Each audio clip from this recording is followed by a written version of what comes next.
Hai teman-teman semua, kenalin nama aku Iqda Anglinaka Putra, NIM 17025511021 dengan dokter gigi pembimbing yaitu Dr. Gigi Louis Cynthia Hutomo, spesialis ortodonti. Nah, pada kesempatan kali ini aku buat video ini dalam rangka memenuhi tugasku di preklinik bedah mulut. Nah, di sini aku bakal ngejelasin sama kalian gimana sih desain flap dan proses suturing yang cukup sering digunakan di bidang kedokteran gigi. Dan itu juga aku bakal demonstrasiin sama kalian mulai dari proses insisi, kemudian pembuatan flap itu sendiri, dan yang terakhir adalah proses suturingnya tadi. Nah, untuk kalian yang penasaran, tetap ikutin videoku terus ya. Nah teman-teman, sebelum kita lanjut lebih dalam lagi, aku bakal ngebahas sedikit tentang flap. Flap ini biasanya dibuat dalam rangka mendapatkan akses ke suatu daerah ataupun memindahkan jaringan dari satu tempat ke tempat yang lain. Nah, indikasi dari pembuatan flap ini sendiri ada beberapa, diantaranya mencapai atau membuat akses pada gigi yang mengalami impaksi, membuat akses pada tulang yang akan dilakukan contouring, membuat akses pada proses pembedahan di mana akan dilakukan ekstraksi gigi, kemudian proses pengambilan ujung akar gigi maupun fragmen akar gigi. Selain itu, biasanya juga dilakukan dalam proses pembedahan periradikular, proses biopsi, proses enukleasi, proses eksisi, proses kuretase, dan yang terakhir adalah proses bedah preprostetik. Nah, desain flap sendiri ini ya, yang paling sering digunakan di bidang kedokteran gigi adalah desain envelope. Nah, di desain envelope sendiri ada 3 jenisnya. Yang pertama triangular, yang kedua rektangular atau trapezoid, dan yang terakhir contiguous. Nah teman-teman, aku di video ini akan sedikit demonstrasiin sama kalian gimana proses insisi dan proses pembuatan desain flap triangular dan rektangular. Jadi teman-teman perhatian videoku berikut ini ya. Nah, terdapat beberapa alat dan bahan yang diperlukan, diantaranya scalpel handle, scalpel blade, pinset chirurgis, needle holder, suturing pad, sisal atau gunting medis, needle, dan silk atau benang. Blade dipasang pada handle menggunakan needle holder hingga berbunyi klik. Insisi dan diseksi dengan menggunakan scalpel. Scalpel dipegang seperti menggunakan pena dengan ibu jari, telunjuk, dan jari tengah dengan jari manis sebagai tumpuan. Diseksi dilakukan dengan memiringkan mata pisau untuk memisahkan mucoperiosteum dari permukaan tulang. Pada video kali ini akan dibuat 2 jenis desain flap. Yang pertama adalah flap triangular. Flap triangular atau insisi triangular adalah insisi envelope yang dikombinasikan dengan insisi oblik atau sayatan miring. Sayatan miring dapat dibuat di sisi mesial atau distal sesuai dengan keperluan.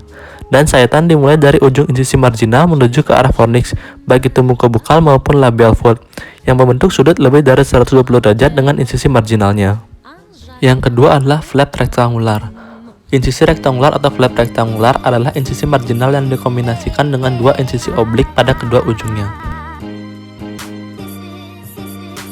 Pada video kali ini juga dibuat soket dengan insisi sirkuler.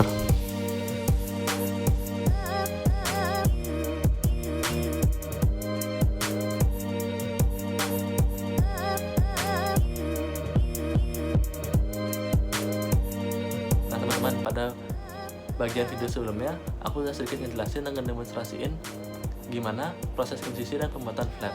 Nah, dari proses insisi dan pembuatan flap tersebut akan dihasilkan suatu perlukaan. Nah, perlukaan ini perlu dilakukan penutupan luka dengan melakukan proses suturing.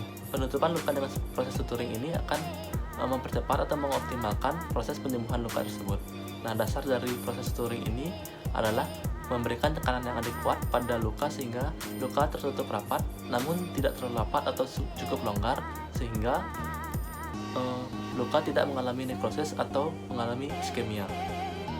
Suturing sendiri memiliki beberapa tujuan, diantaranya sebagai tindakan dalam pertolongan pertama, mencegah proses perdarahan dan menjaga hemostasis, mengurangi rasa sakit post-operatif, membuat batasan ikatan pada jaringan sampai jaringan mengalami proses penyembuhan, mencegah terpaparnya tulang dalam proses penyembuhan yang lama. Nah teman-teman, di bidang kedokteran gigi sendiri terdapat beberapa suturing yang cukup sering digunakan, di antaranya simple interrupted, simple continuous, continuous interlocking, horizontal matrix, vertical matrix, dan figure of 8. Nah, dari beberapa jenis suturing tersebut, di video ini bakal aku demonstrasiin sama kalian proses dari pembuatan suturingnya sendiri. Nah, bagi kalian yang penasaran, tetap ikutin video ini dan perhatikan video berikut. Yang pertama adalah simple interrupted suture. Simple interrupted merupakan teknik suturing yang paling sering digunakan. Jarum diinsersikan dengan jarak kurang lebih 0,5 cm dari tepi insisi dan keluar pada jarak yang sama di sisi yang berlawanan. Selanjutnya kita akan melakukan penyimpulan benang dengan memutar benang searah jarum jam sebanyak 2 kali pada needle holder. Kemudian needle holder digunakan untuk menjepit ujung bebas dari benang sucur dan masukkan ujung bebas sucur ke dalam loop yang telah dibuat pada needle holder. Lakukan hal yang sama dengan memutar benang berlawanan arah jarum jam sebanyak 1 kali dan lakukan kembali dengan memutar benang searah jarum jam 1 kali. Simpul yang dibuat harus pada salah satu sisi dan tidak pada garis insisi. Kemudian potong benang kurang lebih 8 mm menggunakan gunting. Setelah itu kita dapat melakukan hal yang sama hingga seluruh daerah telah tertutup. Teknik ini sebaiknya digunakan pada area yang akan mendapatkan tekanan yang besar dan perlu penutupan yang cukup kuat. Keuntungan dari teknik ini diantaranya menghasilkan jahitan yang kuat. Jika satu jahitan rusak maka tidak akan mempengaruhi jahitan yang lain karena disimpul secara terpisah, dan dapat membuat bermacam-macam jarak antara tiap jahitan dengan luka. Kerugian dari teknik ini diantaranya jahitan perlu waktu yang cukup lama untuk dilakukan, membutuhkan benang yang lebih banyak, serta berisiko besar meninggalkan bekas jahitan yang berbentuk seperti jalur kereta api.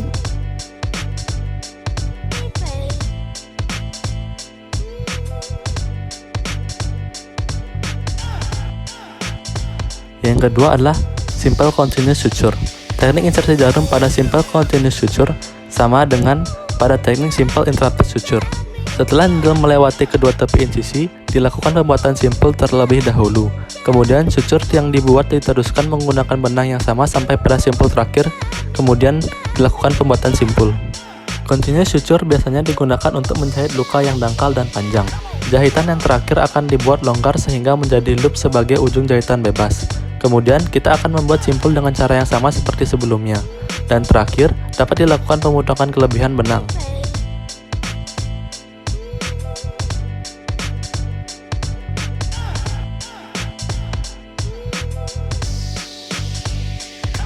Yang selanjutnya adalah figure of 8. Teknik figure of 8 dilakukan dengan menginsersikan jarum pada jaringan sehingga membentuk angka 8 di atas permukaan jaringan. Pertama-tama dilakukan insersi pada satu titik di bagian tepi soket dan dilanjutkan pada titik insersi berikutnya seperti pada video. Kemudian, lakukan simpul dengan ujung bebas pada titik pertama dan potong kelebihan seat atau benang yang ada. Teknik figure of 8 biasanya digunakan untuk menutup soket pasca ekstraksi gigi, dan figure of 8 juga bertujuan untuk menghalangi lepasnya blood clot dari soket yang dapat menyebabkan terjadinya dry socket.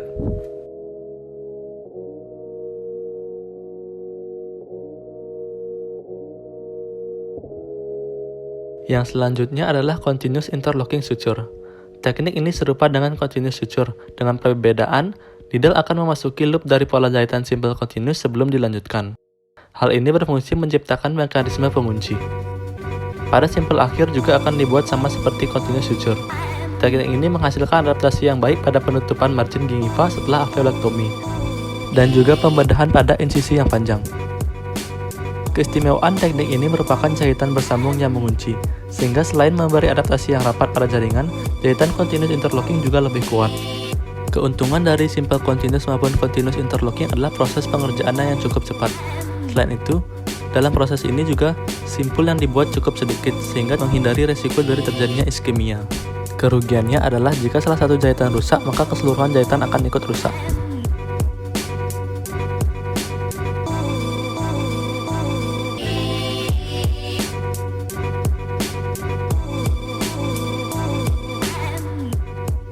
Selanjutnya adalah horizontal matrix suture. Horizontal matrix suture dibuat dengan menyatukan dua jahitan terputus yang berdampingan pada area yang sama, kemudian disimpul tunggal pada ujung benang. Setelah dilakukan insersi jarum pada kedua sisi insisi, simpul tidak langsung dilakukan, melainkan insersi dilanjutkan pada titik insersi berikutnya, yaitu pada 1 cm di sisi yang sama dan paralel dengan garis insisi. Kemudian dilanjutkan hingga muncul di sisi yang berlawanan. dan baru kemudian terakhir dilakukan penyimpulan. Teknik suturing ini digunakan pada kasus yang membutuhkan pembatasan atau penutupan jaringan lunak di atas rongga tulang. Selain itu juga digunakan pada penutupan rongga kista, penjahitan luka membran mukosa pada penutupan fistula, pengangkatan fibroma, dan kasus bedah palatoplasti. Keuntungan dari teknik ini adalah hasil suturing yang cukup kuat dan mampu mengembalikan tegangan ekstrinsik dari luka. Kerugian dari teknik ini adalah pasokan darah yang sering kali mengalami konstriksi untuk tepi insisi.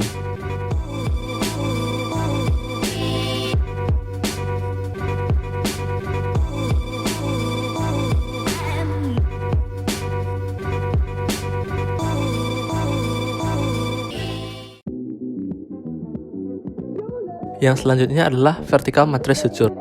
Vertical matrix suture dilakukan dengan jahitan yang lebar dan dalam diikuti jahitan kecil dan dangkal. Pada teknik vertical matrix terdapat 2 lapis jahitan, sehingga teknik ini menghasilkan penyembuhan luka yang cepat. 1 lapis jahitan untuk membantu memberikan pendukung yang cukup pada permukaan luka, sedangkan lapis jahitan lainnya membantu merapatkan tepi luka hingga sejajar. Setelah melakukan insersi jarum pada kedua sisi insisi, kita akan melakukan insersi kembali pada titik insersi yang lebih dekat dengan margin insisi, dan diteruskan hingga ke sisi yang berlawanan. Kemudian dilakukan simpul akhir. Penambahan insersi di dekat margin insisi dapat menghasilkan penyembuhan luka yang lebih cepat karena didekatkannya tepi luka oleh jahitan ini. Teknik suturing ini biasanya digunakan jika diperlukan penutupan tepi luka yang lebih kuat dan aman. Vertical matrix biasanya digunakan untuk penutupan luka yang lebar dan membutuhkan tarikan yang lebih besar. Indikasi utama adalah untuk menyamakan permukaan insisi yang tepi insisinya tidak sama tinggi, sehingga jika digunakan simple interrupted suture, tepi luka tidak akan bertemu.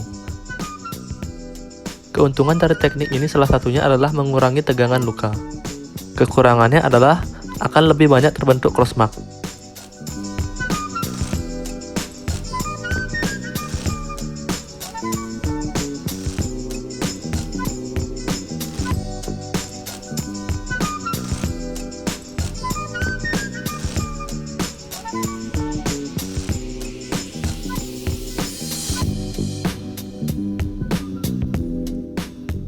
Yang selanjutnya adalah suturing pada triangular flap. Triangular flap adalah jenis flap yang sering digunakan untuk odontektomi gigi molar bungsu rahang bawah. Flap angular hanya dilakukan di bagian bukal ataupun labial, dan dikontraindikasikan untuk bagian lingual maupun palatal, karena memiliki resiko terpotongnya arteri, vena, maupun saraf penting.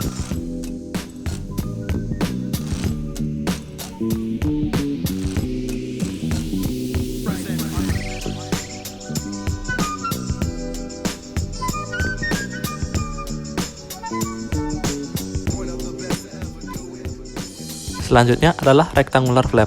Rectangular flap sering digunakan pada bagian anterior maxilla dan mandibula, seperti pada ekstirpasi kista, apikoektomi, apex reseksi, odontektomi gigi premolar, caninus, incisivus, dan gigi supernumerari.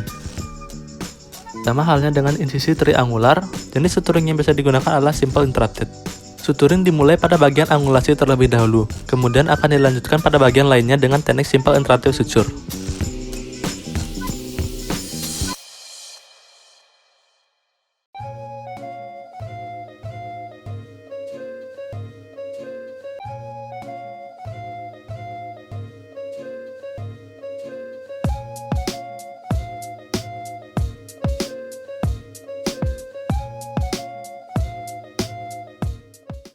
Teman-teman, itu tadi videoku yang sedikit ngebahas tentang insisi, proses pembuatan flap, dan suturing yang cukup sering digunakan di bidang kedokteran gigi.